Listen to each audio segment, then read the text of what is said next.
Okay, hi everyone. Welcome to Chill and Talk. This is where we chill and talk about the markets and the business world. And today on Chill and Talk, we're going to talk about the structure of the capitalism and the business world and the incomes statements and the profits and just the overall structure of the modern world, which is the capitalistic world. And we're just gonna have some fun and share our discussions and share our opinions and drink our iced tea so we don't get our throats sore, because if we get our throats sore, then we can't properly convey messages because we don't have enough iced tea. So make sure you all have your iced tea.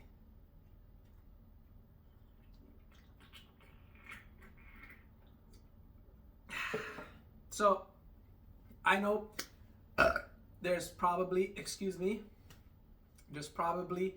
a lot of capitalists in the crowd. I see you. But and I know you only have one thing on your mind. And that one thing is to come up to my face and tell me I'm here because I am motivated to drive and work hard and innovate and lead in the hope and dream of record profits. And that I, John A. Michlokovich, is going to be a multi-billionaire. And I know that's what you think. And that's all you think about. And that's why you're a capitalist. Well, I'm here to offer some friendly rebuttal. Some opposing views, if you will. Because if you are going to be a billionaire, which I don't think you will, but if you will, and if everybody is going to be a billionaire, that would be 8 billion people to the power of 1 billion.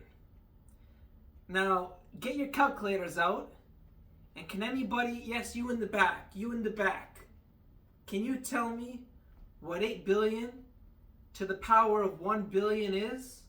How much money that would equal on planet Earth? Can you tell me? What's that? Oh, there's an E on your calculator? Oh, you don't know what the E stands for?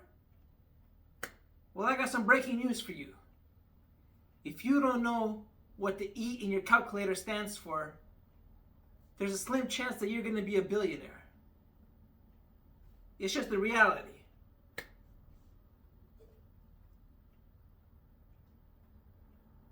Because my calculator doesn't even have an E on it. My calculator, when I type in 8 billion to the power of 1 billion, gives me error 2. Oh, you don't know what error 2 is? You've never had error 2 on your calculator? You're not going to be a billionaire. It's just a cold, hard reality. And that's because capitalism is not based on an equal distribution of record profits. All right? That's my point today. Listen to the queen, listen to the king. My point for you is that capitalism is based on exploitation. Exploitation of resources, exploitation of workers, and some share of free market competition. So the free market competition to power innovation and change is all good. But it doesn't power sustainability. For example, if a company takes whatever resources they need from the earth, like a metals company or an oil company or a water or food company, whatever resources they take from the earth, they don't pay for that. Nobody is charging you what you take from the earth. And that has an ecological impact on earth. And who is paying for that? Capitalism does not have a solution for that. So all these people that argue with climate change scientists and climatologists is because there is no system in capitalism to take care and maintain the environment. We're humans, we're analytical thinkers. We cannot analytically solve our climate crisis because we just pollute and consume and exploit resources and the planet. Kiki. Puma Kicks is here to answer your questions if you have any. So I'll take some questions now. You there in the back. You there in the back. Meow. Meow. Ah. Meow. Kiki. So you see, if I were to be a capitalist, you know what else I would have to tell you? I would have to, in order for you to be a capitalist, you have to come to me with this premise that my company and my business is going to employ workers, and we are going to have to pay with money what we take from the earth and what we put into the earth. And that will drive nobody's benefit economically, but that will drive sustainability, climate control, taking care of the environment, taking care of the planet, responsible use of resources. That would drive that sort of innovation in that role of the world. But because capitalism does not care about anything except for exploitation, it would rather exploit those areas of life rather than analytically and economically think of those solutions. Because nobody is paying for what they take out from the earth. Nobody is paying for what they put back into the earth. Nobody's paying for what they accidentally spill into the earth. Nobody's paying for that. In the case of rare, tiny exceptions where there are some regulations in place, but that's nowhere close to the scale of what a capitalistic mindset would hold. So that's the exploitation of the resources. I won't get too far into that because this is a lecture about answering your questions and about talking about businesses and your dream to make record windfall profits and to have 8 billion billionaires, so 8 billion to the power of $1 billion shared around planet Earth. So that's point 2, 3, and 4 of my rebuttal.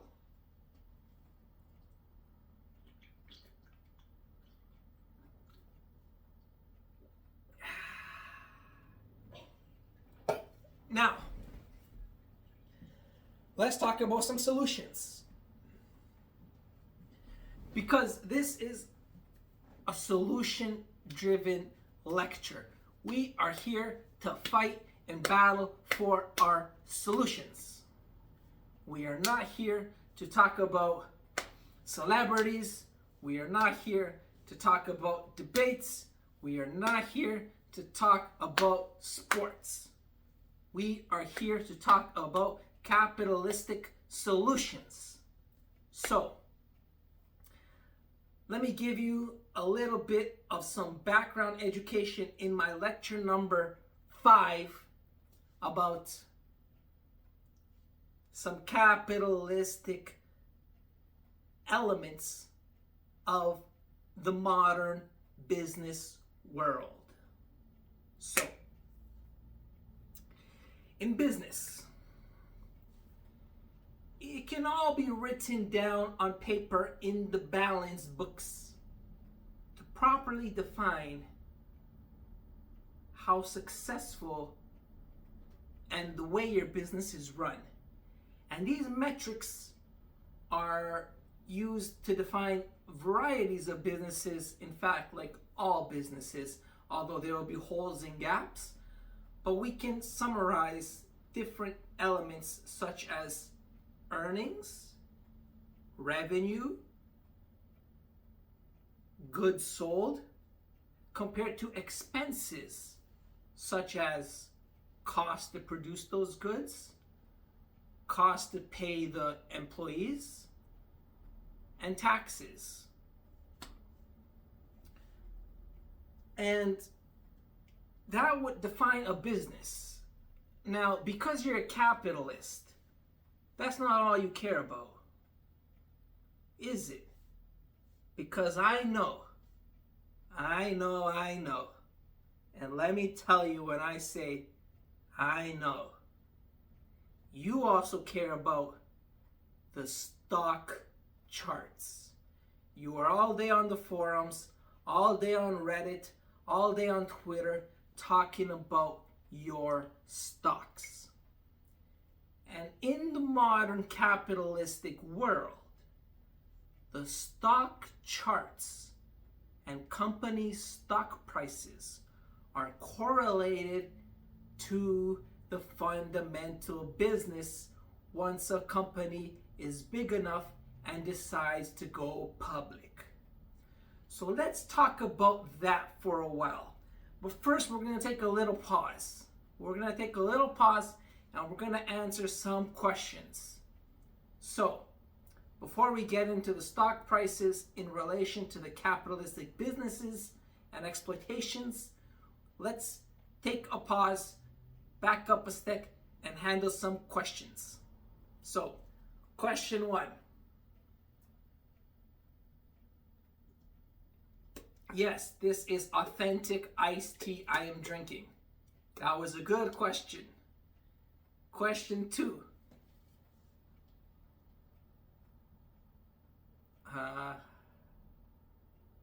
I'll let my assistant handle your questions from here on out.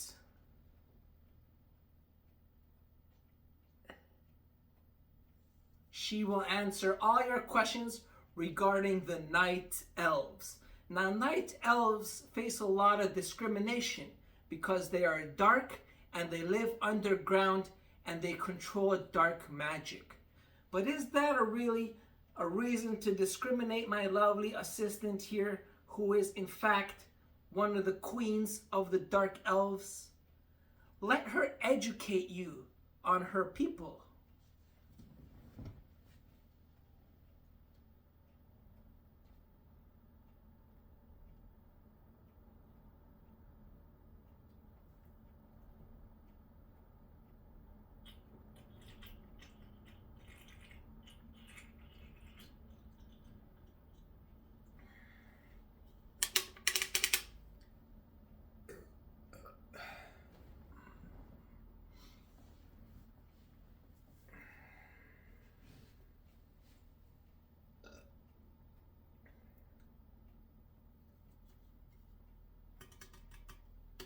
Okay, I think she has lectured you and told you enough and given you some education about the dark elves.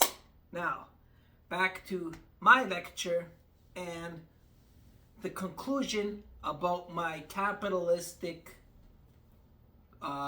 exploitation and greed, and the mindset we should have to drive solutions.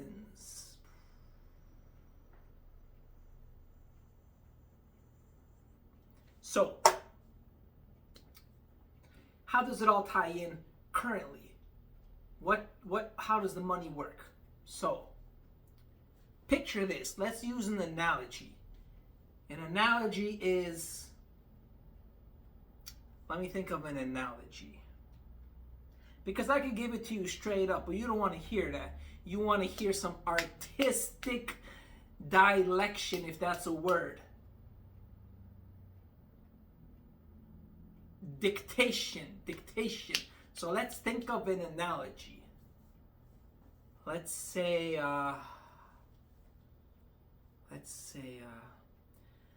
you have a bumblebee, and the bumblebee is a queen bumblebee, and you have all the workers, and all these workers are there to make the beehive better because they think they will get a portion of the beehive to take home to their family. But instead, the bumblebee keeps all the beehive and honey to herself. And when she gets attacked by a rival bumblebee, and the rival bumblebee says, "Hey, let's bumble to the death," and they bumble. And then the bumblebee loses to the rival queen, which becomes the new bumblebee. That bumblebee decides to hijack and blow her guts all over the beehive and like infect the honey, so the workers, which are the smaller bees, don't get a portion of all the honey they were working to while they were supporting the queen bumblebee, because now they have a new queen bumblebee, or even worse, they have no more beehives. The beehive is gone. It's gone.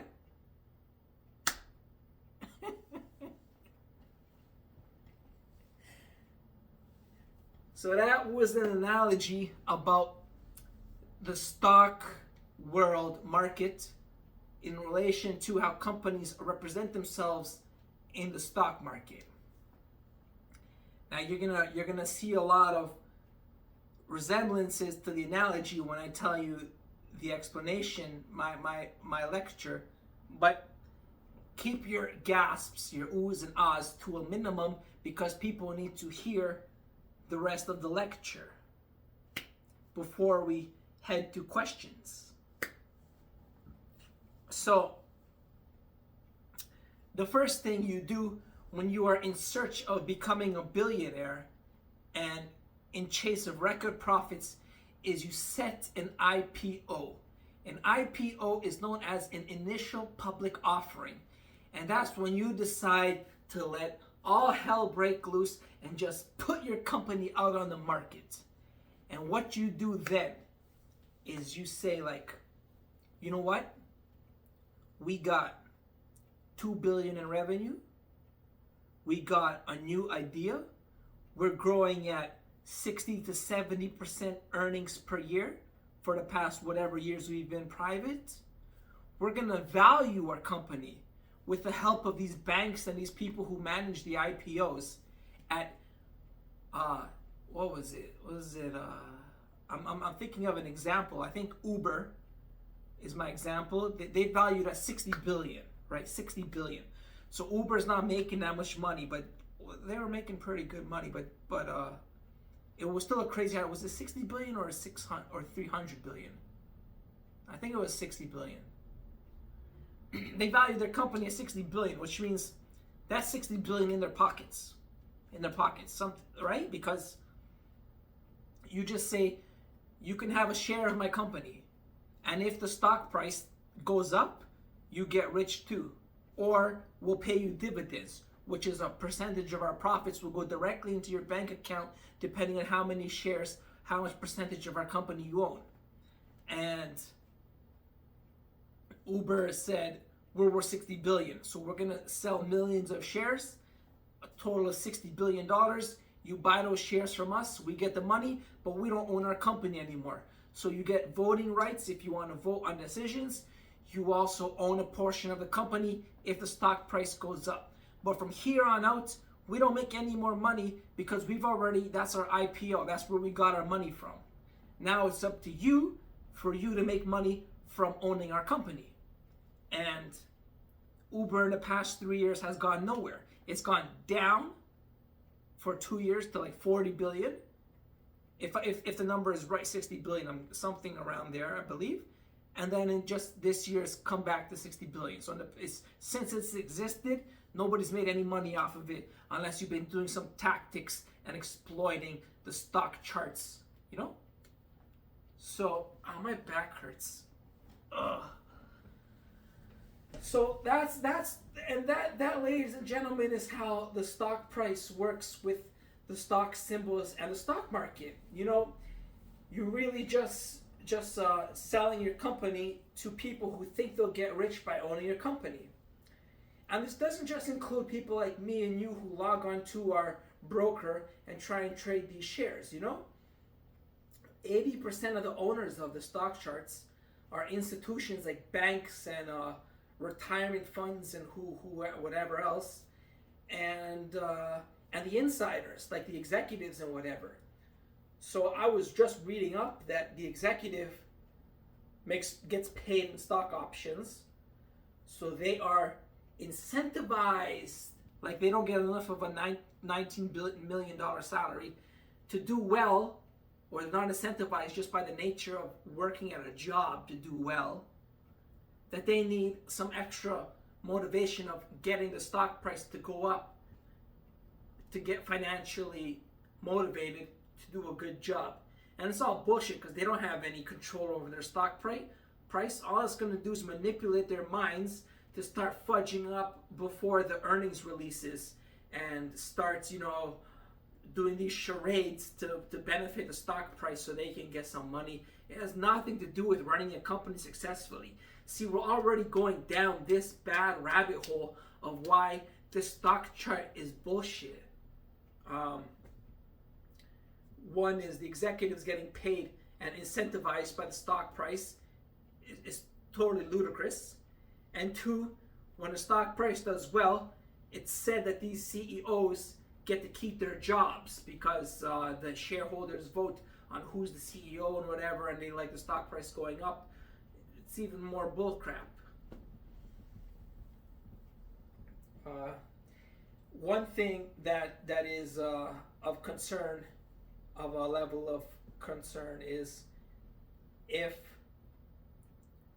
the company is worth the stock price. So if someone wants to take them over, they can value how much they were willing to acquire you for, and whether your board of directors wants to accept a takeover based on your stock price, And they're not always the smartest lemons in the basket, like your boy here and my girl here. So they're probably gonna just sell whatever random price they can get their hands on because they just want that bread. They just want the quick dough, and they don't care about the business at all. So you see that the stock price really does not have any beneficial factors to a business other than the initial public offering of going public. And the other way you can raise money is through debt. Most companies have debt because you don't have to pay off your debt. No bank is going to come to you and ask for your debt to be repaid off. I don't even think it's legal. You just have to keep paying the interest, the monthly, whatever things from your revenue. But now here is where it takes an even deeper twist down the rabbit hole, like a rabbit searching for a carrot that's gone so deep into the roots that it starts getting to the bugs that lay in the bottom of the rabbit hole, and it might even come across a weasel. And that is when companies start using their funds to benefit their stock price and make more profits and money up top and to the shareholders. See how twisted it got real fast, ladies and gentlemen. Yes, you in the back. Yes, you can use the washroom. Go use the washroom and then come back and listen to the rest of this lecture. So, you have top line revenue. This is the best thing. I said it before in a lecture, if you were listening back in August. I said top line revenue is the most important. And it is, because that's where your money comes from. And then you have bottom line revenue, which I'm going to let my own opinion come into this university. And my opinion is that bottom line income and the bottom line profit, it's an illusion. It's an illusion. An illusion. Why is that? Because you don't need bottom line profits. Where are those profits going? Those profits are going to the CEOs, your shareholders, and just being wasted away. Wages, materials, overhead, freight costs, transportation, distribution costs, factory costs, all the costs, are research and development, are included in your expenditures. So yes, you can reinvest the profits back into those areas. But they don't do that. They don't care about that, because you see, ladies and gentlemen, the Wall Street, which has an impact on your stock chart, has these expectations and these guidance calls on what they expect your bottom lines to be and their earnings. And if you miss on an earning, your stock price might come down. Therefore, they want to keep that profit and not reinvest it back, or maybe they do, but they can do it like give it out to dividends, which is just literally paying the owners of the stock price. And then you have all this extracurricular noise rather than focusing on your business, which should be at the core. Wages, because those are people. People make the business. People invent. And materials, which is quality products.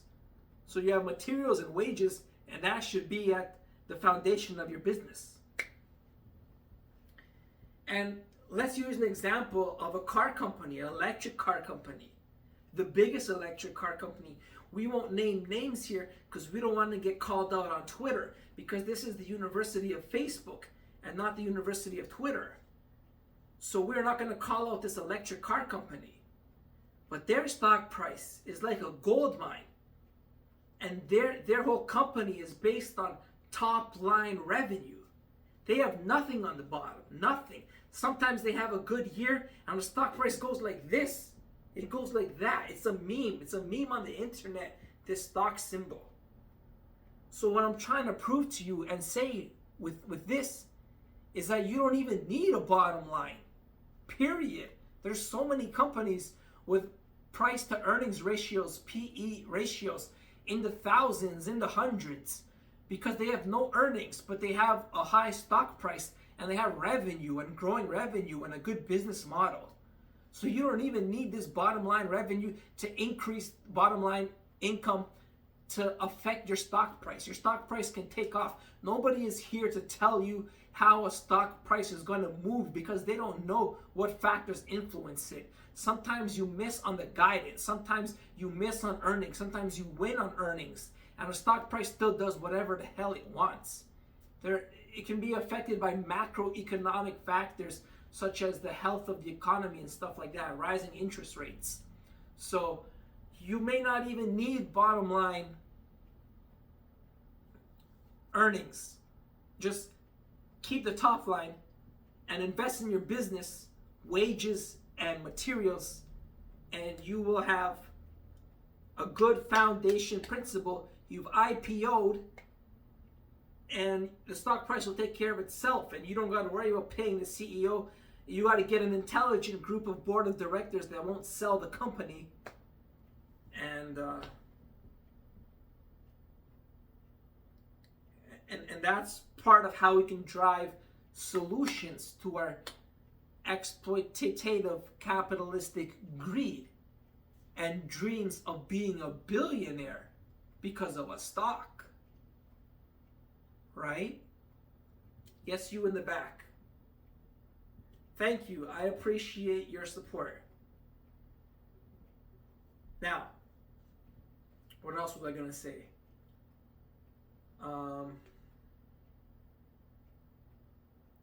Yeah, and that, ladies and gentlemen, is like how you won't exploit your workers. Because if everybody's dream was for everybody to live a middle class life and to increase the value of a middle class life so we can all afford the things that make us happy, you don't need to be a trillionaire. And what's worse is you don't need to make your friends trillionaires, because that's just going to mess everything up. So focus on paying your staff. If you just take out 20% of your net profit and use it to wages, you can increase everybody's life by 25% of the people who get paid so little. And it's going to cost you only 20% of your net profit, which you're not using for anything anyways, because you've already cut down on wages. And you see everything as a number. You see everything as an expense. When you see everything as a number, that's not proper business. Business is about people and materials. And if you just see everything as a number, you might care about people, you might not be an evil person, but if you, at the end of the day, you see them on the balance sheet as a number, and you're laying off thousands of workers in economic downturns because you didn't properly structure your business to handle that type of environment, and you're such a fragile business, and you're so focused on the stock chart that you affect the lives of thousands of employees because you're cutting down on their salaries and you're not giving them the proper working benefits and conditions, and then you're not using proper materials, and your business is not good because you also lack the vision and the leadership and the board of directors, and your whole business is not competing the way it needs to compete in a free market world to be a leader in capitalism.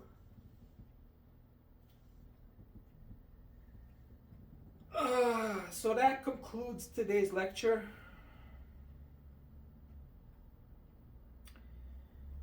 We've shared some light about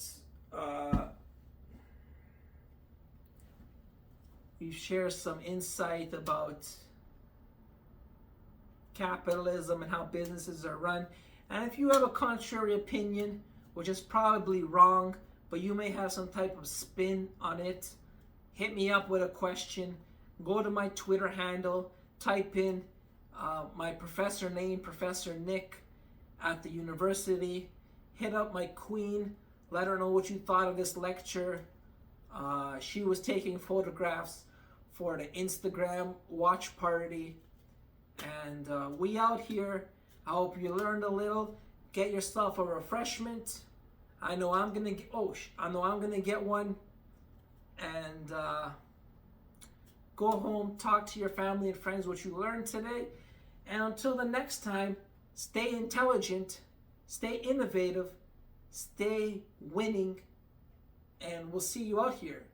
Drive a positive change and be happy. Bye. Bye. Bye.